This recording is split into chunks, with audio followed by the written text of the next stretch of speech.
Easter நாள் நடந்த குண்டு தாக்குதல் சம்பந்தமான வழக்கு விசாரணையிட தீர்ப்பு செப்டம்பர் 22 வெளிவர இருக்கு. அதுக்கு பின்னால இருந்து சதி திட்டம் தீட்டினார்கள், மாஸ்டர் மைண்டா இருக்கலாம் என்ற சந்தேகத்தில் கைது செய்யப்பட்ட சலை அரச புலனாய்வு பிரிவிட முன்னாள் பணிப்பாளர் சலை சம்பந்தமான வழக்கு விசாரணை நேற்று நடந்தது. செப்டம்பர் 3 வரைக்கும் ஒத்தி வைக்கப்பட்டிருக்கு. இதுவரைக்கும் எந்த விதமான தீர்மானமும் நீதிமன்றத்தால் எடுக்கப்படலை. இந்த செப்டம்பர் 22 தீர்ப்பு எப்படி இருக்கும் என்றதும் யாருக்குமே தெரியாது. 24 சந்தேக நபர்களுக்கு எதிரான தீர்ப்பு அறிவிக்கப்பட இருக்கு. நௌஃபர் மௌலவி உட்பட மிக முக்கியமான சந்தேக நபர்கள் சஹ்ரான் குழுவோட நெருக்கமாக செயற்பட்டவர்கள் சொல்லி குற்றம் சாட்டப்பட்ட நபர்கள் சம்பந்தமான தீர்ப்பு தான் செப்டம்பர் 22 வெளிவர இருக்குன்னு சொல்லி நீதிமன்றம் அறிவிச்சிருந்தது. அந்த தீர்ப்பில் அவர்களுக்கு தண்டனை கொடுக்கப்படுமா, குற்றவாளிகள் சொல்லி அறிவிக்கப்படுவார்களா, நிரபராதிகளா என்னன்றது இதுவரைக்கும் யாருக்குமே தெரியாது. ஆனால் இப்படியான ஒரு பின்புலத்தில் இப்போ ஒரு சில அரசியல்வாதிகளும் சலைவுக்கு நெருக்கமான நபர்கள் சொல்லி தங்களை காட்டிக்கொள்ளக்கூடிய நபர்களும் தீர்ப்பை அறிவிக்கிறதுக்கு ஆரம்பிச்சிருக்கிறாங்க. இவர்கள் தான் குற்றவாளிகள், இவர்கள் நிரபராதிகள் என்ற விஷயம் சமூகத்தில் திரும்ப திரும்ப கொண்டு போய் சேர்க்கப்படுது. சலைவை இந்த விசாரணையிலிருந்து எப்படியாவது விடுவிக்கணும், வெளியில கொண்டு வரணும் என்றதுக்கான கடுமையான முயற்சிகள் தொடர்ச்சியாக முன்னெடுக்கப்பட்டு வருது. அதில் வடிவங்கள் மாறுதே தவிர அந்த முயற்சி கடைசி வரைக்கும் இன்றைக்கு வரைக்கும் கைவிடப்பட்ட மாதிரி இல்லை. ஒரு சில நாட்களுக்கு முதல்ல அரசியல்வாதிகள் கூடாரம் அமைச்சு போராட்டம் என்ற பெயரில் ஒரு முயற்சி முன்னெடுக்கப்பட்டிருந்தது. அதில் எந்த விதமான வெற்றியும் கிடைக்கல. அதுக்கு பிறகு சில நபர்கள் களமிறக்கப்படுறாங்க, அதுலேயும் எந்த விதமான பிரயோசனமும் கிடையாது. கடைசியில் சிங்கள மக்களை உணர்வு பூர்வமாக தூண்டுற மாதிரி அவர்களுடைய குடும்பத்தை பயன்படுத்துறதுக்கு முயற்சி முன்னெடுக்கப்படுது.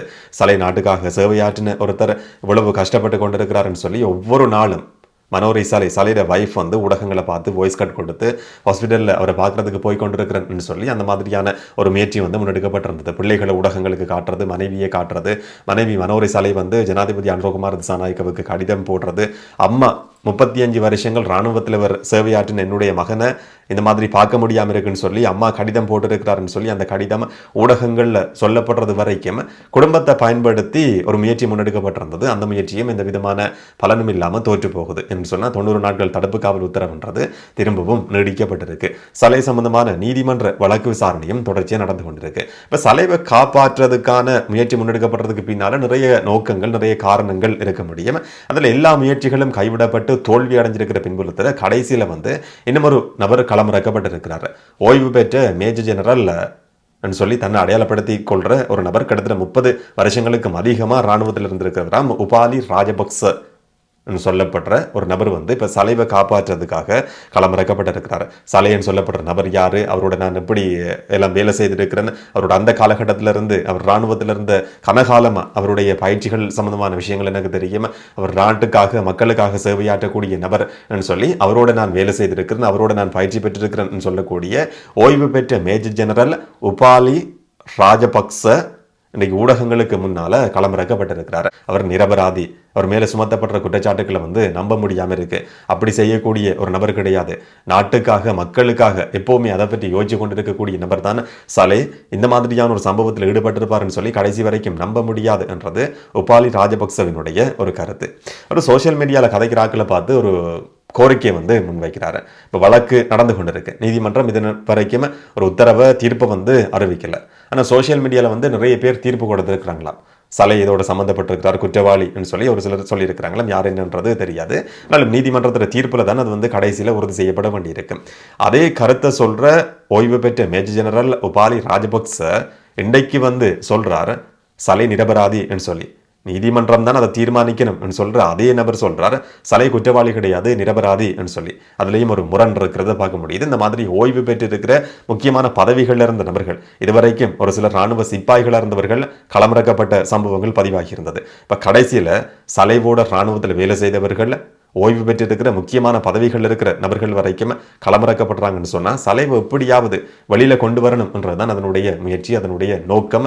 அந்த நோக்கத்துக்கு பின்னால் இருக்கிற நபர்கள் யார் என்ற இன்னும் ஒரு கேள்வியும் இதுக்கு பின்னால் இருக்கு. இந்த நேரத்தில் சரத் வீரசேகர ஒரு ஊடக சந்திப்பை நடத்துறாரு.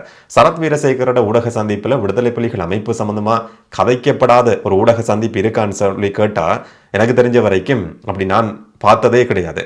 சரத் வீரசேகரோட பிரஸ் கான்ஃபரன்ஸ் நடத்தப்படுதுன்னு சொன்னா புலிகள் சம்பந்தமா ஏதாவது ஒரு கருத்தாவது ஒரு சொல்லாவது சொல்லப்படும். அந்த மாதிரியான ஒரு கருத்தும் சொல்லப்பட்டிருக்கு.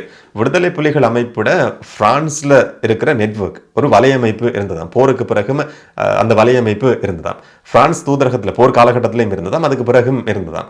அந்த மாதிரியான ஒரு நெட்வொர்க்கை முறியடிக்கிறதுல மிக முக்கியமான பங்காற்றும் நபர் தான் சுரேஷ் சலைவான்.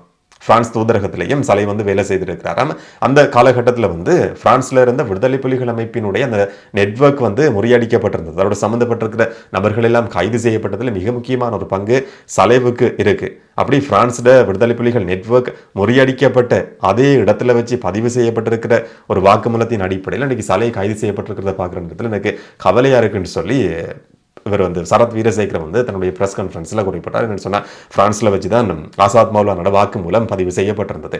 அந்த விஷயத்தை தொடர்படுத்தி சொல்கிறார். பிரான்ஸில் இருக்கிற அந்த நெட்வொர்க் அளிக்கப்பட்டதில் சலைவுக்கு முக்கியமான பங்கு இருக்குது. ஆனால் இன்றைக்கு வந்து விடுதலை புலிகள்கிட்ட உறுப்பினராம் ஆசாத் மௌலானா விடுதலை புலிகளோட உறுப்பினர் என்று சொல்லி சரத் வீரசேகர சொல்றார். இந்த அடிப்படையில் சொன்னார் என்னன்றதை அவர்கிட்ட தான் கேட்க வேண்டி இருக்கு. அப்படியான ஒரு நபரோட வாக்குமூலத்தை அடிப்படையாக கொண்டு சலை கைது செய்யப்பட்டு விசாரிக்கப்படுறதை ஏற்றுக்கொள்ள முடியாது, அவர் விடுவிக்கப்படணும் என்றது சரத் வீரசேகரவினுடைய இன்னைக்கு விடுக்கப்பட்டிருக்கிற இன்னும் ஒரு கோரிக்கை. இந்த நேரத்தில் அவரும் தீர்ப்பு அறிவிச்சிருக்கிறார். சலை வந்து நிரபராதி. இதுக்கு பின்னால் இருக்கிற மாஸ்டர் மைண்ட் வந்து நௌஃபோ மௌலவி தானா. இதுக்கு முதல்லையும் அதை சொல்லியிருக்கிறாரு. அந்த 24 பேர் சம்பந்தமான தீர்ப்பு நீதிமன்றத்தால் இரவு பகல விசாரணைகள் நடத்தப்பட்டு 20,000க்கும் அதிகமான குற்றச்சாட்டுகள் சம்பந்தமான விசாரணைகள் 3 நீதிபதிகள் தலைமையில் விசாரிக்கப்பட்டு எல்லா விசாரணைகளும் முடிவடைஞ்சு செப்டம்பர் 22ஆம் தேதி நீதிமன்றத்தினுடைய தீர்ப்பு வெளிவரும் சொல்லி எல்லாருமே வெயிட் பண்ணி கொண்டிருக்கிற நேரத்தில் முன்னாள் பொதுமக்கள் பாதுகாப்பு அமைச்சர் அரசியல்வாதியாக இருக்கிற சரத் வீரசேகர சொல்றார், இவர்கள் தான் குற்றவாளிகள். நௌஃபர் மௌலவி குற்றவாளின்னு சொல்லி நீதிபதி அறிவிக்கிறதுக்கு முதல்ல சரத் வீரசேகர வந்து எனக்கு பகிரங்கமா அறிவிச்சிருக்கிறாரு. இன்னும் ஒரு பக்கம் என்ன சொல்றாருன்னு சொன்னா, சலைவுக்கு எதிரான குற்றச்சாட்டுகளுக்கு இந்த விதமான ஆதாரங்களும் கிடையாதான். ஆதாரம் இல்லாம சலைவை எப்படி தடுத்து வச்சிருக்க முடியும்? சட்டமாதிபர் திணைக்களம் ஆதாரங்கள் இருந்தா குற்றப்பத்திரம் தாக்கல் செய்திருக்கும். இப்ப இதுவரைக்கும் குற்றப்பத்திரம் தாக்கல் செய்யப்படலைன்னு சொன்னா சலைவுக்கு எதிரான குற்றச்சாட்டுகளுக்கு நிரூபிக்கிறதுக்கான ஆதாரங்கள் கிடையாது என்றுதான் அதனுடைய அர்த்தம் சொல்லி ஒரு புது விளக்கத்தையும் கொடுத்திருக்கிறார் முன்னாள் பாதுகாப்பு அமைச்சர் சரத் வீரசேகர. ஆதாரம் இருந்தால் எல்லா ஆதாரங்களும் வந்து பொது வழியில் சொல்லப்படாது, விசாரணைகளுக்கு இடையூறாக இருக்கலாம் என்ற அடிப்படையில் வந்து சில விஷயங்கள் ரகசியமாக வைக்கப்பட்டிருக்கு. இப்போ நேற்று வழக்கு விசாரணை நடந்த சந்தர்ப்பத்திலையும் நியாயமான சந்தேகத்தின் அடிப்படையில் சிஐடி ஒரு விசாரணையை நடத்தி நியாயமான சந்தேகம் இருக்கின்ற அடிப்படையில் தான் சலை கைது செய்யப்பட்டார் என்று சொல்லி அரச தரப்பு அறிவிச்சிருந்தது. சட்டமாதிபர் திணைக்களத்தில் பிரதி சொலிசிட்டர் ஜெனரல் சுகர் ஷிஹரத் வந்து இந்த விஷயத்தை குறிப்பிட்டு முக்கியமாக வந்து நீதிமன்றத்தில் குறிப்பிட்றாங்க. எல்லா விஷயங்களும் அரசியல்வாதிகளுக்கு சொல்லப்படணும், ஊடகங்களுக்கு சொல்லப்படணும் சொல்லி எதிர்பார்க்க முடியாது. மிக முக்கியமான ஒரு சம்பவம் சம்பந்தமான விசாரணை, அதுவும் ஒரு உயர் பதவியில் இருந்த நபர், ஹை ப்ரொஃபைல் அரெஸ்ட்னு சொல்லி சொல்லப்படுற சலைவினுடைய கைதுக்கான காரணம் வந்து எல்லாருக்கும் சொல்லப்படணும் சொல்லி பொதுமக்கள் பாதுகாப்பு அமைச்சராக இருந்த சரத் வீரசேகர கேட்கறத பார்க்குற நேரத்தில் கொஞ்சம் சிரிக்கவும் வேண்டியிருக்கு. அதுக்கு பின்னால் வேற காரணம் இருக்குது, அரசியல் நோக்கங்கள் இருக்குது. இப்போ இதில் இருக்கிற பிரச்சனை என்னன்னு சொன்னால், நீதிமன்றத்தினுடைய தீர்ப்பு வர்றதுக்கு முதல்லையே இந்த மாதிரியான நபர்கள் எல்லாரும் வந்து தீர்ப்பு அறிவிக்கிறாங்க. இவர்தான் அதுக்கு பின்னால் இருக்கிற குற்றவாளி, அவர் நிரபராதின்னு சொல்லி சொல்லப்பட்டிருக்கு. இதெல்லாம் நீதிமன்ற அவதூறுக்குள்ள வராதான்றதான் எனக்கு இருக்கிற கேள்வி. என்ன சொன்ன சலை சம்பந்தமான விஷயத்தில் ஏற்கனவே 6 அரசியல்வாதிகளுக்கு எதிராக இப்போ மேல்முறையீட்டு நீதிமன்றத்தில் அறிக்கை சமர்ப்பிக்கப்பட்டிருக்கு. உதயகம்மன் பிள்ளை, விமல் வீரவங்ச, திலீப் ஜாவீர, மஹிந்த பத்திரன் உட்பட 6 பேருக்கு எதிராக ஒரு அறிக்கை வந்து மேன்முறையீட்டு நீதிமன்றத்தில் சமர்ப்பிக்கப்பட்டிருக்கு. அந்த பட்டியலில் 7வது நபராக சேர்க்கப்பட வேண்டியவர் சரத் வீரசேகர என்றதை அவருடைய பிரஸ் கான்ஃபரன்ஸ் வந்து உறுதி செய்திருக்கு. இந்த நேரத்தில் முன்னாள் ஜனாதிபதி கோட்டாபய ராஜபக்சவால இன்னும் ஒரு விசாரணை எதிர்நோக்கி இருக்கிற மஹிந்தானந்த அலுத்கமகி சம்பந்தமான ஒரு வழக்கு விசாரணை நேற்று நடந்தது. ஏற்கனவே கரம்போர்ட் மோசடியில் மஹிந்தானந்த அலுத்கமகி வந்து 20 வருஷங்கள் சிறை தண்டனை அனுபவிச்சு கொண்டு இருக்கிறார். சிறைச்சாலையில் இருக்கிற முன்னாள் அமைச்சர் மஹிந்தானந்த அலுத்கமகி நேற்று வழக்கு விசாரணைக்கு கூட்டி வரப்பட்டிருக்கிறார். இன்னும் ஒரு மோசடி சம்பந்தமான முறையற்ற நிதி கொடுக்கல் வாங்கல் சம்பந்தமான வழக்கு விசாரணை. 200 கோடி ரூபாய் நட்டம் ஏற்பட்டிருக்கு என்றதான் குற்றச்சாட்டு.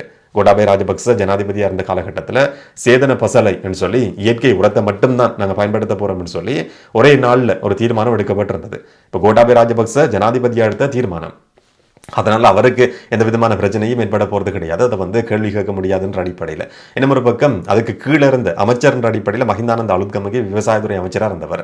அமைச்சர் தான் நிதி விஷயங்களை கையாண்டு இருக்கிறார் என்ற அடிப்படையில் ஏற்கனவே 20 வருஷங்கள் சிறை தண்டனை அனுபவிச்சு கொண்டிருக்கிற மஹிந்தானந்த அலுத்கமகியோட இந்த ஃபைல் சம்பந்தமான விசாரணையும் வந்து இப்போ ஆரம்பமாகி இருக்கு.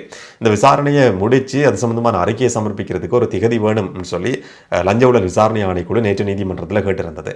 டிசம்பர் 4ஆம் திகதி சொல்லி நீதிமன்றம் ஒரு திகதியே கொடுத்திருக்கு. இப்போ டிசம்பர் மாதத்துக்குள்ள இந்த 200 கோடி ரூபாய் நட்டம் ஏற்பட்ட சம்பவம் சம்பந்தமான விசாரணைகள் முடிவடையும் சொல்லி நாங்கள் சில நேரத்தில் எதிர்பார்க்க முடியும். அந்த விசாரணைகள் துரிதப்படுத்தப்படணும் என்ற மத்திய கோரிக்கையும் நிறைய பேர் மத்தியில் இருக்கு. மேலதிகமாக 20 வருஷங்கள் கிடைக்குமா, இல்லாட்டி அந்த வழக்கில் இருந்தவர் விடுதலை செய்யப்படுவார் என்னன்றதை நாங்கள் பொறுத்திருந்து பார்க்கலாம். இந்த சம்பவங்கள் சம்பந்தமாக நீங்கள் என்ன நினைக்கிறீங்கன்றதை கமெண்ட்ல சொல்லுங்கள். வழக்கம் போல் நாளைக்கு நாங்கள் இன்னும் ஒரு வீடியோவில் சந்திக்கலாம். வணக்கம்.